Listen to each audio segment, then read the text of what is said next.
no rádio.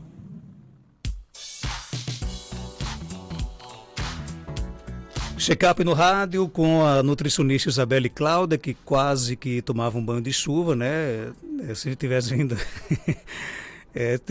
não pegou chuva aí no caminho, né? Mas já começa a chover em alguns bairros aqui na cidade de Caicó. Isabelle, bom dia, seja bem-vinda aqui ao nosso programa. Bom dia, Marcos, bom dia, Geraldinho. Um prazer estar mais uma segunda-feira aqui, né? De volta, né?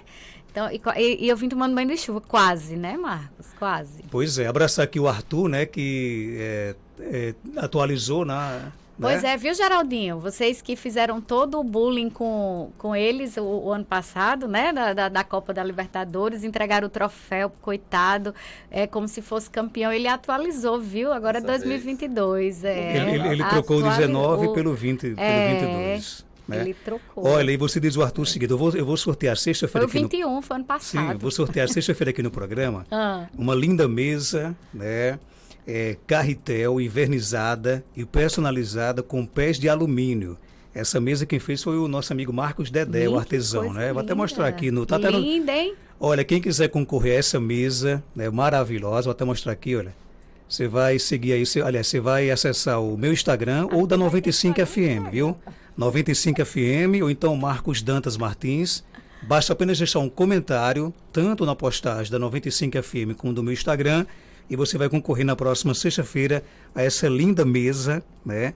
Agora, quem não for flamenguista e ganhar, dá de presente para alguém, né, Geraldinho? Você podia, eu vou comentar lá, você podia sortear o pior comentário, pode ser o meu. Não, quem deixar comentário na postagem vai estar concorrendo, né? Vai estar concorrendo. Agora, se Geraldinho, por exemplo, ganhar, que tomara que ele não ganhe, né? Mas se ele ganhar... Eu não vou ganhar porque eu vou colocar o pior comentário, ele dá para alguém, né? Então, você diz lá o Arthur que ele pode comentar lá, viu? Já que ele tem muita sorte, né? Sexta-feira, nós vamos sortear essa linda mesa, abraçar aqui o artesão Marcos Dedé, um talento, um cara talentoso. Ele deu essa mesa para que a gente possa sortear na próxima sexta, com os torcedores do Flamengo. Nosso tema de hoje aqui do nosso programa é doenças autoimunes. E aí? A importância da nutrição nas doenças autoimunes, né? Todo mundo me pergunta, muita gente me pergunta, né? O porquê.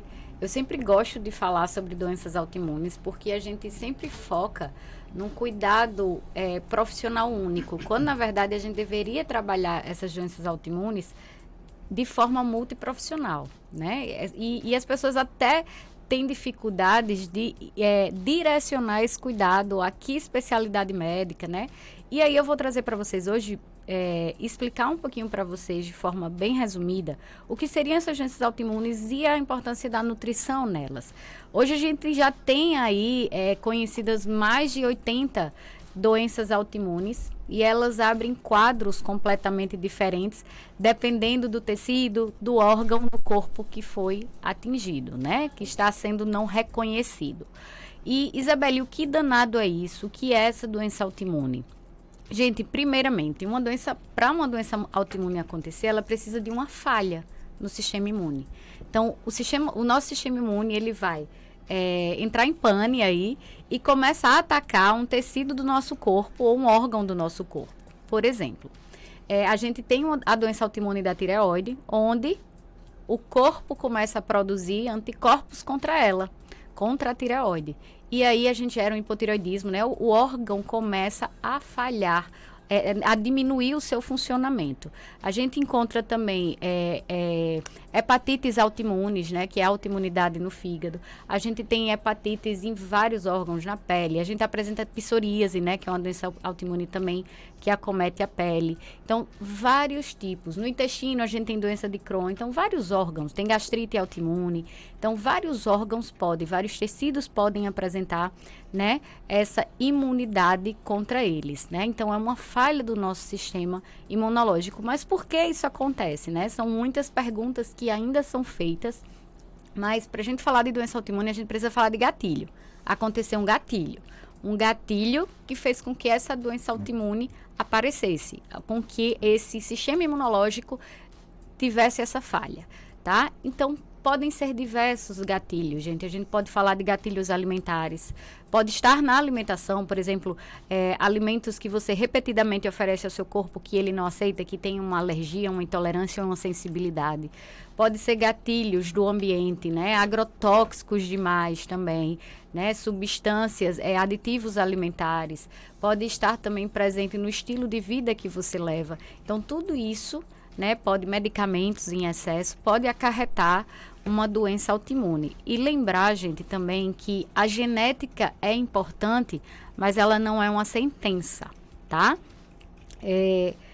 Como especialista na área de nutrigenômica, eu trago para vocês claramente que genética não é uma sentença. Muitas vezes as pessoas culpam muito a genética por apresentar determinadas situações.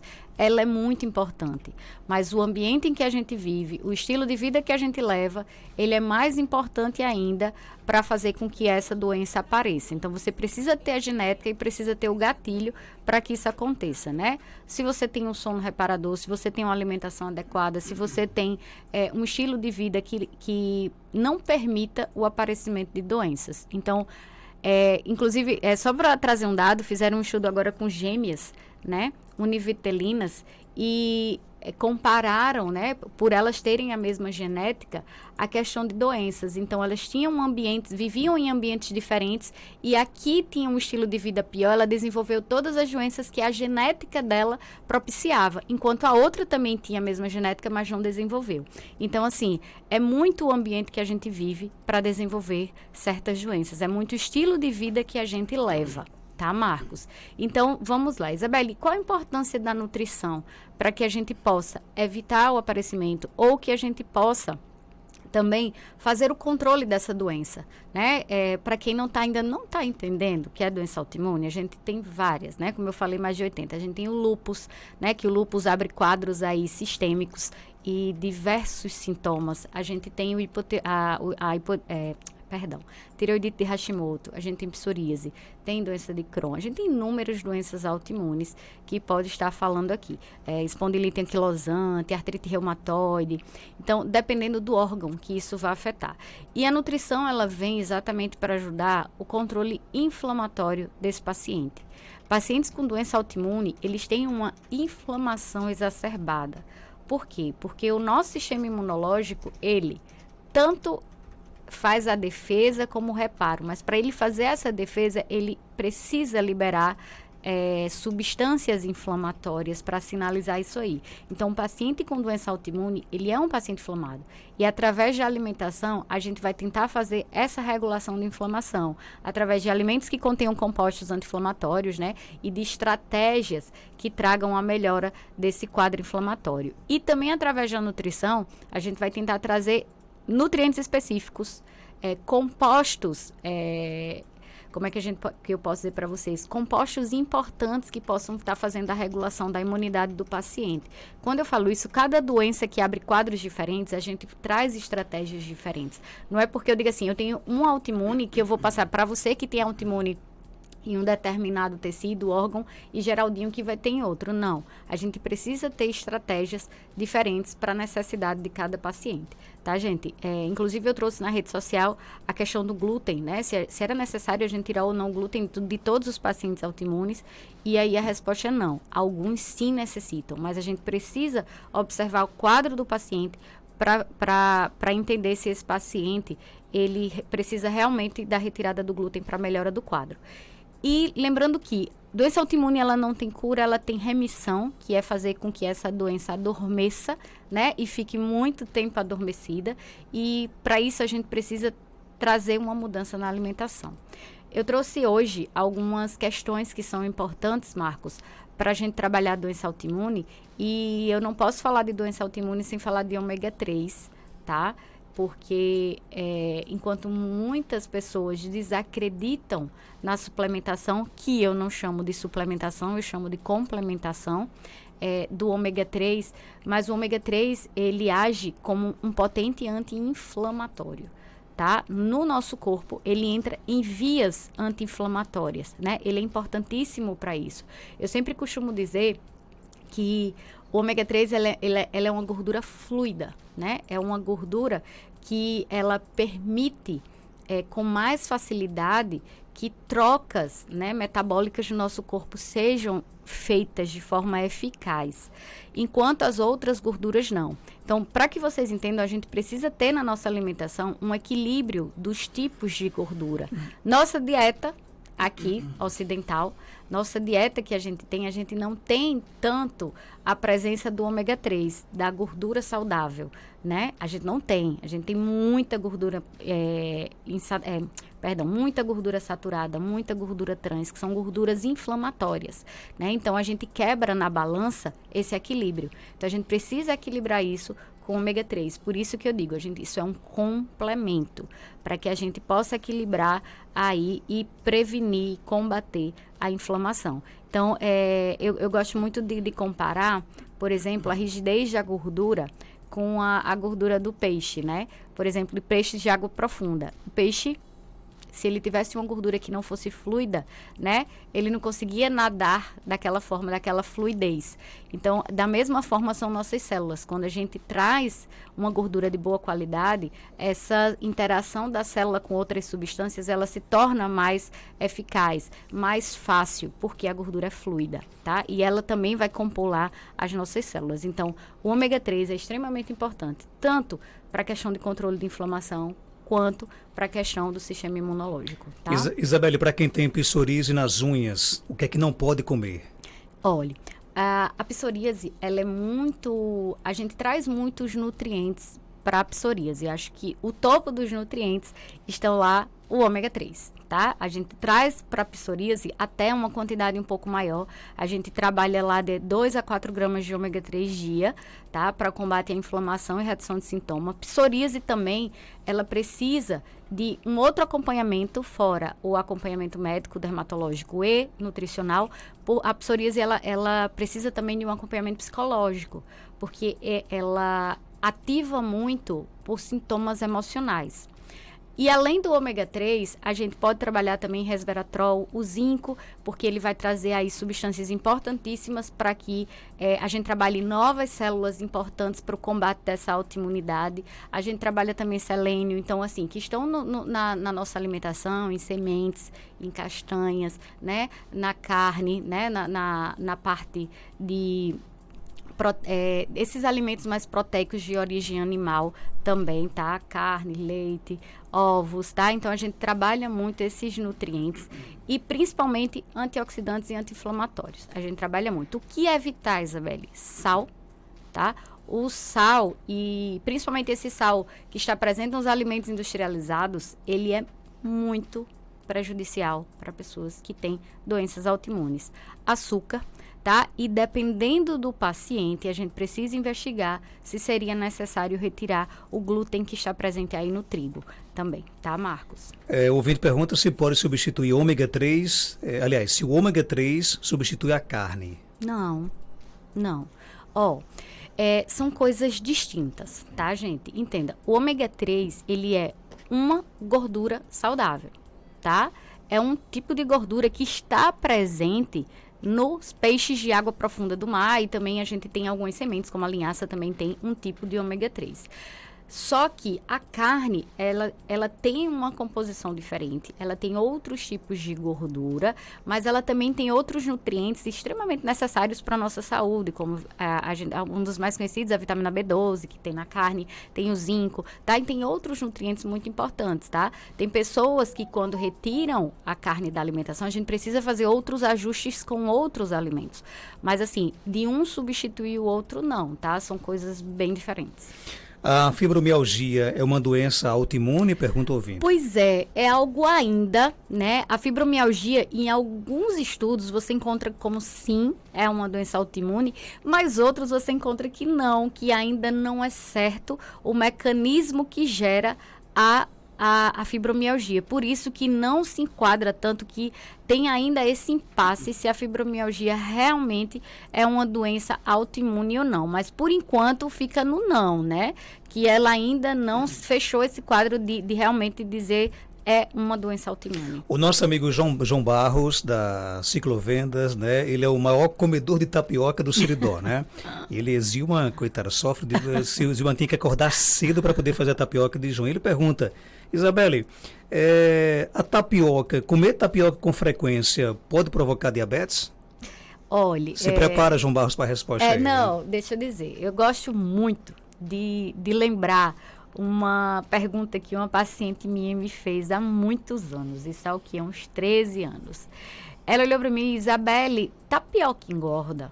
Aí eu, não. Aí na mesma hora eu parei e disse, depende. Depende da forma como você come a tapioca e a quantidade de goma que você usa para fazer a tapioca. E ela me respondeu, vou lhe explicar como eu faço minha tapioca. Eu pego meio pacote de goma, ou seja, meio quilo, e faço a minha tapioca. É um beiju, né? Na verdade, não era uma tapioca, é um beiju. E ela comia isso quase que diariamente. Então, ela comia meio quilo de goma quase que diariamente. E aí, eu jogo a pergunta de volta. Nesse caso, engorda? Sim.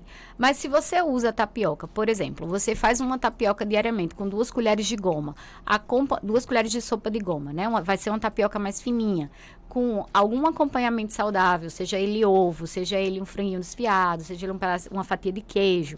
Então, isso aí se torna saudável. E dependendo do seu contexto alimentar, se for isso aí, em pequena quantidade, não é isso que vai estar engordando. Tá? Mas ela precisa não ser feita sozinha, porque ela não vai ter nutrientes necessários para o nosso corpo. Ela precisa sempre estar acompanhada de ter algum acompanhamento mais saudável. Mas provoca diabetes, não? Não, olha, gente, essa coisa da tapioca e diabetes, ela é muito relativa, tá? A gente precisa tirar de pacientes que tenham diabetes descompensado, descontrolado, que essa glicose está muito alta. Em pacientes mais controlados ou que não têm diabetes, ela não vai ter problema. Mas, lembrando, ela precisa ter algum acompanhamento saudável. E o João ainda pergunta, e o whey também contribui para diabetes, não? Não. Tenham só cuidado, porque a gente tem muito whey protein aí no mercado e tem alguns que são adicionados de açúcar, outros tipos de açúcar. Ele não vai estar lá dizendo que é o açúcar.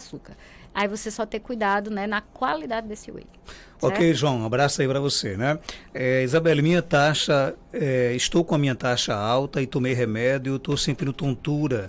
A senhora acha que é melhor trocar o remédio, uma canseira nas pernas, ou é melhor fazer outro exame porque eu só fiz o teste sexta, deu minha triglicerídeos alta? Gente, deixa eu falar para vocês aqui uma coisa. Eu não trabalho com medicação, tá? Eu sou nutricionista. Não trabalho com medicação. Mas o que é que diante do que você me falou só, você frisou aí o triglicérides, né? Então, quando a gente tem uma elevação de triglicérides, a gente precisa repensar a alimentação, o estilo de vida que a gente tem, a alimentação que a gente faz e a falta de atividade física também. Então, a gente pode mudar um quadro desse com a mudança da alimentação, com redução principalmente de açúcar na alimentação. Quando eu falo açúcar, gente, eu não falo só açúcar branco, tá? E entendam que quando você troca um açúcar branco refinado por um açúcar demerara mascavo, você está trocando 6 por meia dúzia, tá? A única diferença do açúcar mascavo para o açúcar refinado é que ele não passa por processo de refinação, tá? Mas é açúcar de todo jeito. Então, se você tira, eu tô com meu triglicérides alto, nesse caso que eu tô falando, tô com meu triglicérides alto, vou passar a consumir açúcar mascavo. E você consome do mesmo jeito. Então, você tá trocando 6 por meia dúzia e essa taxinha, como você fala, né? Ela não vai baixar de forma alguma. Tá? Então, você precisa fazer a redução do açúcar. E quando eu falo do açúcar, eu falo também dessas massas refinadas, tá? Desse pães, bolachas em excesso. Muitas vezes as pessoas não percebem, Marcos, e eu vou jogar isso aqui para vocês hoje. As pessoas não percebem o quanto de açúcar consome no dia. Eu vou trazer só um exemplo do café. Porque tem muita gente que olha pra mim e faz, Isabelle, você tira meu açúcar de tudo, mas não tire do meu cafezinho. É desse jeito. Mas, por favor, que eu não consigo tomar café sem ser com açúcar. E aí eu quero fazer uma conta com vocês, tá? Aqui. Vamos lá. A gente tem, por exemplo, a cara de Marcos olhando pra mim. A gente, por exemplo, eu vou usar pouco açúcar no café, tá? Faz de conta que uma pessoa vai tomar uma xícara de café pela manhã e bota 2 colherzinhas daquela pequenininha de chá, sabe? Aí você coloca, ou um sachêzinho, 5 gramas de açúcar. 5. O que é 5 gramas de açúcar, né? Todo mundo fica olhando pra mim, não, é bem pouquinho açúcar. É só uma coisinha, só coisinha de açúcar. Só que aí você vai e toma 3 xícaras de café no dia. A gente já tem 15. 15. Já tem mais uma coisinha, 3 vezes, né? E aí a gente vai parar para pensar e multiplica por 30 dias. A gente vai ter quase meio quilo de açúcar que você consumiu sozinho no mês, apenas Com café. no café. Sem contar o suco, sem contar todos os produtos industrializados que contêm açúcar, que são adicionados de açúcar. E aí todo mundo para refletir. Rapaz, é mesmo. Então, a coisinha que eu coloco no café, no final do mês, se eu tomo 3 xícaras só de café, o meio quilo de açúcar é só para mim, tá? Então, assim, a primeira coisa que a gente tem que fazer é repensar essas adições de açúcar, repensar esses produtos industrializados que a gente consome em excesso e quanto isso vai dar no final e por quê. Aí as pessoas falam, eu não entendo porque minha taxa subiu. Eu só dei essa explicação para a gente pensar um pouquinho, tá? Isabelle, obrigado pela sua participação. Onde é que a gente lhe encontra aqui em Caicó? Obrigada, eu que agradeço, Marcos. Me encontra lá na Galeria Malvina, fique em frente à Prefeitura Municipal, tá? Ela é na sala 204 e o telefone para contato é 99604-0655. E meu Instagram é nutricionista.isabelle, tá? Muito bem. 7 horas, 7 minutos.